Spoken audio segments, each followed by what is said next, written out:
Assalamualaikum warahmatullahi wabarakatuh. Selamat sore kakak semuanya. Apa kabarnya hari ini? Semoga kita semua dalam keadaan sehat selalu, bahagia selalu, panjang umur, dan sukses selalu. Amin ya robbal alamin. Sebelum cerita ini saya lanjutkan, saya minta maaf yang sebesar-besarnya ya, karena hampir 2 mingguan cerita ini terjeda. Dan sedikit cerita ya, karena di sini baru-baru aja ini ada event ya dari Bank Mandiri dan saya ikut andil di dalamnya. Jadi sibuk sekali, makanya cerita ini saya jeda ya. Dan hari ini alhamdulillah saya bisa melanjutkan ceritanya dan langsung saja ke ceritanya. Di cerita sebelumnya, Yasmin menemukan seseorang yang wajahnya mirip dengannya, dan siapakah orang itu dan apa tujuan Steven untuk mempertemukan ya Yasmin dengan orang itu. Dan kita simak cerita selanjutnya. Selamat mendengarkan. Yasmin menjambak rambutnya, merasa sedikit kesal. Ketika dia keluar dari kamar mandi, Steven membalas pesannya. Aku sengaja menyarankan kamu pergi ke sana karena kamu mirip dengannya. Dulu kamu pernah mengatakan hanya punya kakek nenek. Aku sangat ingin bertanya, sebenarnya apa yang terjadi pada orang tuamu? Pemilik toko itu kehilangan anaknya.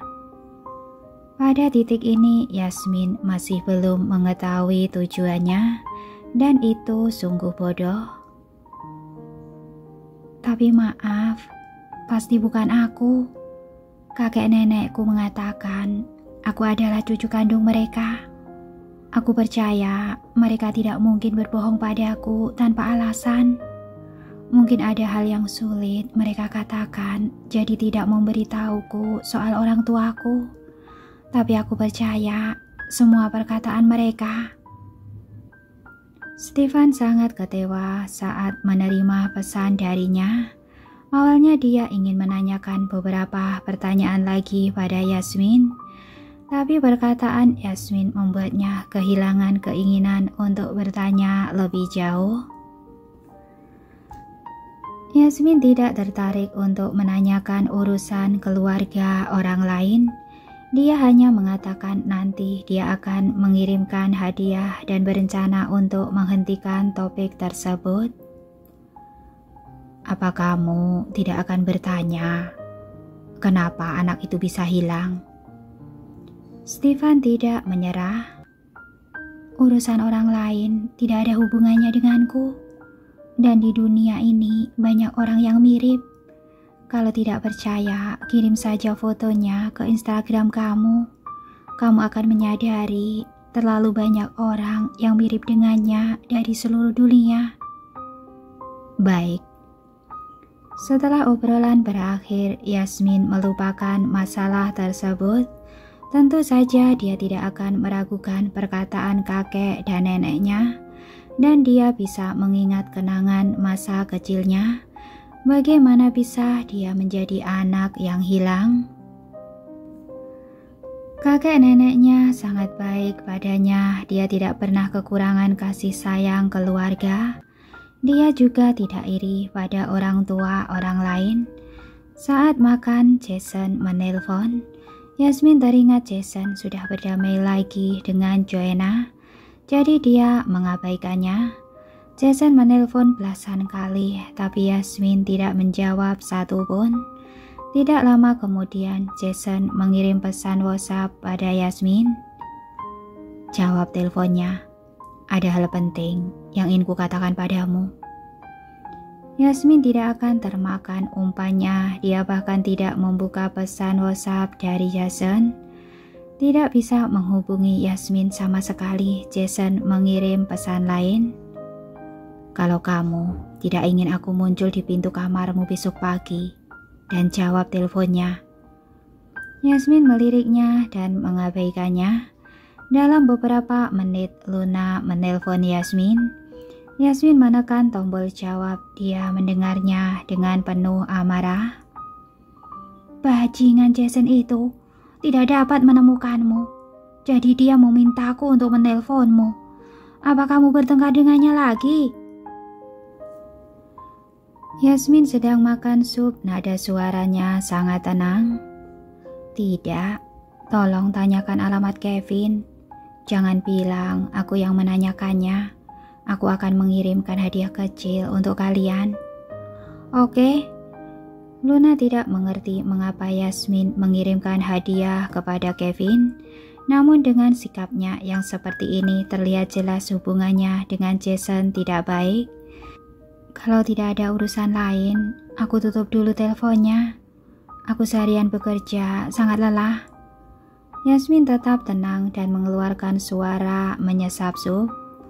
Oke, Luna merasa dia juga tidak bisa berbuat apapun. Bagaimanapun Jason pantas mendapatkannya, dia sering membuat istrinya marah. Pantas jika istrinya mengabaikannya. Yasmin selesai makan, dia mengemasi kopernya. Setelah semalam berpindah ke hotel yang lebih baik, Yasmin tertidur. Jason yang berencana untuk bicara melalui telepon dengan Yasmin malam itu sedang berada dalam suasana hati yang sangat buruk karena Yasmin menolak menerima teleponnya. Kevin yang dipanggil ke bar oleh Jason mengangkat dagu dan melihatnya minum. Kakak iparmu mengabaikanku lagi. Tadi malam aku masih tidur dengannya. Menurutmu, kenapa pikirannya begitu sulit ditebak? Jason yang tidak tahu apa yang telah dia lakukan kali ini menahan amarah dan curhat pada Kevin. Kevin menghela nafas. Kamu saja tidak tahu. Bagaimana aku bisa tahu? Nanti kamu antar aku ke bandara. Jason bersikeras bertanah pada Yasmin kenapa marah lagi padanya. Kakak ipar marah padamu. Bukankah dia akan lebih marah lagi jika kamu pergi? Kata Kevin. Lebih mudah membujuknya secara langsung. Jawab Jason. Yasmin memang lebih dingin saat ditelepon, tapi Jason mengenalnya dengan baik. Saat bicara langsung dengannya, Yasmin tetap orang yang cukup lembut. Kamu harus memikirkannya. Mengapa kakak ipar marah? Kevin menatapnya dan bertanya dengan serius. Jason mengerutkan kening dan berpikir lama sebelum berkata, satu-satunya hal yang layak membuatnya marah adalah masalah Joanna. Kamu tidak mungkin berdamai dengan Joanna lagi kan? Suara Kevin menjadi lebih keras. Apa maksudmu berdamai? Berhati-hatilah dengan kata-katamu. Jason mengingatkan dengan tidak senang. Kevin segera menggebrak meja. Seseorang pasti telah memberitahu kakak ipar. Kamu bersikap baik pada Joanna karena kakak ipar. Aku tidak bersikap baik dengannya, kata Jason dengan wajah dingin. Dia tahu siapa yang memberitahu Yasmin tanpa memeriksanya. Meskipun Yonatan tidak mengetahui Yasmin adalah istrinya, dia tetap menganggap Yasmin sebagai jembatan untuk menghubungi istrinya. Karena itu dia pasti melakukan sesuatu untuk memberitahu Yasmin soal interaksinya dengan Joanna. Pantas saja Yasmin marah. Aku tahu mengapa Joanna begitu sulit untuk dihadapi. Kevin selalu merasa Jason sulit melepaskan diri dari masalah ini. Sebenarnya kekuatan macam apa di belakang Joanna sampai membuat Jason begitu takut? Ayo, pergi ke bandara. Jason berdiri, Kevin bergumam sambil mengikutinya. Kenapa kamu tidak menjelaskan pada kakak ipar? Tidak baik jika kesalahpahaman seperti ini terus berlanjut. Kakak ipar membenci Joanna, dan itu adalah kebencian dari lubuk hatinya. Kalau kamu tidak mengatakannya, bagaimana dia bisa baik padamu? Jason tidak menjawabnya. Seorang pria menepati janjinya dan dia tidak akan mengingkari janjinya kepada Yonatan. Jason tiba di hotel tempat Yasmin menginap. Dia mengetuk pintu untuk waktu yang lama dan menemukan tidak ada gerakan sama sekali. Dia mengerutkan kening dan pergi ke lantai pertama. Dan setelah bertanya ke resepsionis, dia mengetahui bahwa Yasmin telah keluar dari hotel. Saat berjalan keluar hotel, Jason yang marah menelpon Yasmin. Namun menyadari Yasmin mematikan ponselnya, dia menelpon akun WhatsApp Yasmin lagi, tapi tidak ada yang menjawab. Dia menggetakkan gigi dan memegang ponsel. Yasmin, kamu benar-benar hebat ya. Hampir pukul 4 subuh terdengar ketukan keras di pintu kamar Yasmin. Yasmin yang terbangun karena terkejut memegangi selimut itu dan melihat ke pintu dengan cemberut. Yasmin. Raungan Jason terdengar samar di luar pintu. Yasmin tidak menyangka Jason akan menemukannya di sini. Dia langsung terkejut, namun dengan cepat dia pun merasakan amarah. Terdengar suara brak. Jason yang hendak mengetuk pintu lagi berhenti bergerak karena pintu tiba-tiba terbuka. Kenapa kamu tidak tidur dan malah bertingkah gila? Yasmin berdiri di dekat pintu, wajahnya penuh amarah. Jason mendorongnya langsung ke kamar, pintu dibanting hingga tertutup. Sebelum Yasmin bisa marah, Jason meraih dagunya dan menciumnya dengan paksa. Dia menekan bagian belakang kepala Yasmin dan menggigit bibir Yasmin hingga hampir robek. Yasmin merasakan sakit. Dia mengulurkan tangannya untuk memukul dada Jason, tapi Jason malah memeluk pinggangnya. Dia membalikkan tubuhnya dan bersandar di pintu lagi. Jason menekannya erat-erat dan menciumnya dengan keras. Oksigen di dada Yasmin berangsur-angsur berkurang, pikirannya menjadi sedikit linglung dan tubuhnya menjadi lemas. Jason melepaskannya dan menempelkan dahi ke dahinya. Butiran keringat berkilau menetes dari ujung ke hidungnya. Masih mau bersembunyi? Dia bertanya pada Yasmin dengan suara serak. Apa kamu layak membuatku bersembunyi? Yasmin memelototinya dan dia terengah-engah. Kamu membuatku sulit menemukanmu. Apa kamu tahu berapa lama aku berkeliaran di jalan? Nada bicara Jason dipenuhi amarah. Apa hubungannya denganku? Yasmin bahkan lebih marah darinya. Jason mengulurkan tangan dan memegang pergelangan tangannya lalu mencium bibirnya yang hampir terkelupas. Tentu saja, ini ada hubungannya denganmu. Aku ini suamimu. Seumur hidup ini, jangan harap bisa membuangku. Yasmin menginjaknya dengan keras. Jason, jangan keterlaluan. Jason kesakitan tapi tidak mundur. Dia menatap Yasmin dan tersenyum. Kenapa aku keterlaluan? Jam 9 malam, aku terbang dari kota Benteng ke kota Cholo untuk menjelaskan padamu. Tapi kamu pindah hotel tanpa mengatakan apapun. Aku mencarimu sampai subuh. Apa salahnya aku menggunakan momen ini untuk meminta ciuman darimu sebagai kompensasinya?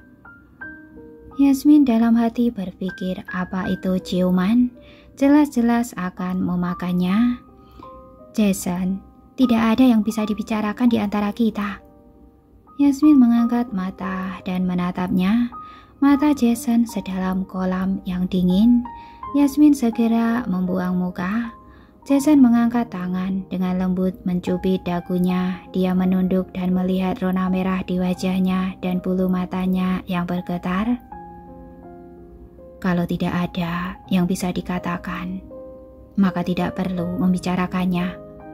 Dia berkata sambil mencium bibir Yasmin lagi, memiringkan kepala dan menciumnya sedikit demi sedikit dengan sentuhan menyelidik dan sedikit sanjungan yang tidak terlihat. Kita adalah suami istri. Kamu bertengkar denganku, tapi aku tidak akan bertengkar denganmu. Ucapnya lembut. Yasmin mengerutkan kening dan menatapnya. Jason, aku ingin bercerai denganmu. Aku tidak bercanda. Dia benar-benar lelah dengan perasaan was-was dan khawatir.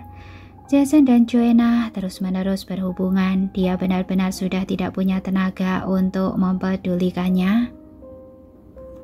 Setelah dia selesai bicara, Jason memegangi wajahnya. Kita tidak akan bercerai.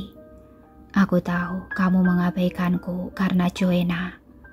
Tapi aku jamin, istriku selamanya hanya kamu. Suara Jason tenang tanpa emosi yang naik turun. Yasmin memalingkan wajahnya dan berkata, Jason, aku tidak peduli dengan posisi ini. Dulu, kamu yang ingin menikah denganku. Sekarang, yang ingin berpisah juga kamu. Kamu anggap aku apa? Kamu kira aku begitu mudah dipermainkan? Jason mencubit dagunya, matanya tiba-tiba dipenuhi kemarahan.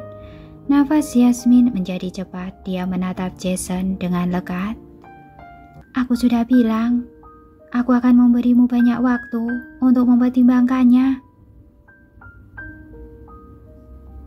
Tidak perlu, aku akan mandi. Berikan aku salah satu handukmu. Jason melepaskannya. Yasmin bersandar di pintu dan menatapnya dengan mata merah. Apa aku tidak cukup baik padamu? Walaupun kamu tidak menjawab telepon dan membuatku mencarimu begitu lama. Aku tidak marah. Kamu mau aku bagaimana lagi? Jason bertanya padanya. Air mata mengalir dari mata Yasmin dan dia terisak pelan. Begitu melihatnya menangis, Jason tidak bisa menyalahkannya lagi. Dia melangkah maju dan memeluk Yasmin sambil menepuk punggungnya. Aku tahu, kamu merasa tidak nyaman dengan Joanna. Tapi aku berjanji, aku benar-benar tidak suka padanya. Bisakah kamu melepaskanku? Yasmin menangis. Jason memeluknya erat dan meletakkan dagunya di bahunya. Tidak bisa. Yasmin mengulurkan tangan dan meraih pakaiannya, lalu menggigit bibirnya dan menangis tanpa suara. Jason mencium lehernya dan perlahan turun ke bawah. Tubuh Yasmin lemah dan dia jatuh ke pelukan Jason. Istriku. Jason membujuknya dengan lembut. Dia merintih dan menyusut. Jason memeluknya dan berbaring di tempat tidur, menciumnya dengan erat. Setelah selesai, Yasmin berbaring di tempat tidur dengan linglung, bernapas dengan cepat dari mulutnya. Aku gendong kamu mandi. Jason berdiri dan mengangkatnya dari tempat tidur. Yasmin memeluk lehernya. Dia menjadi sangat patuh dan membiarkan Jason menyentuhnya saat mandi. Ketika keluar dari kamar mandi, dia sangat lemas sehingga dia tidak memiliki kekuatan sama sekali. Begitu menyentuh bantal, dia tertidur. Keesokan harinya, Yasmin baru bangun jam 10:30. Dia terbangun oleh suara Jason yang sedang menelpon. Dia mengerutkan kening dan membuka matanya, lalu menendang Jason di sebelahnya. Jason menarik nafas dalam-dalam, mengulurkan tangan dan mencubit wajahnya. Begitu bangun, sudah memukul orang. Caleb terdiam di telepon. Kamu tidak bisa menelpon di luar, Yasmin berkata dengan kesal. Sekarang sudah jam 10:30. Kamu masih ingin tidur? Jason bertanya padanya. Yasmin berbalik dan berkata, jangan pedulikan aku. Jason terkekeh 2 kali dan berkata kepada Caleb di telepon, pilihkan saja satu set. Setelah mengatakan itu, dia menjatuhkan ponsel, membalikkan badan dan menekan Yasmin dan menciumnya kembali mendarat di tubuhnya. Sayang, kamu mau makan siang apa? Yasmin menyipitkan matanya dan menikmati ciumannya. Apa saja. Kalau begitu, bolehkah aku memakanmu? Jason berkata, tangannya mulai berkeliaran. Pergi. Seluruh tubuh Yasmin menggeliat seperti ikan dan menolak. Jason tertawa. Keduanya berkelahi di tempat tidur sampai bel pintu berbunyi. Jason segera memeluk selimut dan menutupi tubuhnya dengan erat. Seharusnya Caleb sudah membelikan pakaian. Aku tidak ada pakaian. Tolong bantu aku mengambilnya. Pergi dengan telanjang saja, lagi pula sama-sama laki-laki. Yasmin merosot di tempat tidur dan tidak bergerak. Bagaimana jika orientasi seksualnya tidak normal? Jason bertanya. Yasmin terlalu malas untuk meladeninya. Dia menutup matanya untuk membuat Jason panik. Istriku. Jason mencium pipinya. Yasmin tidak tahan dipanggil begitu mesra, jadi dia hanya bisa bangun dan membantu mengambil pakaian. Ketika membuka pintu dan melihat Caleb, Yasmin merasa mereka sudah bertindak terlalu jauh. Apa kesalahan yang dilakukan Caleb yang begitu teliti dalam pekerjaannya? Terima kasih atas kerja kerasmu. Yasmin mengambil kantong kertas berisi pakaian itu dan berterima kasih pada Caleb. Tidak, Nyonya. Inilah sudah seharusnya aku lakukan. Ekspresi Caleb penuh hormat. Sekali lagi saya minta maaf karena ini tulisannya sedikit kabur ya. Mungkin ada masalah dengan kamera saya. Dan terima kasih sudah mengikuti cerita yang saya bacakan ini. Jumpa lagi di cerita selanjutnya.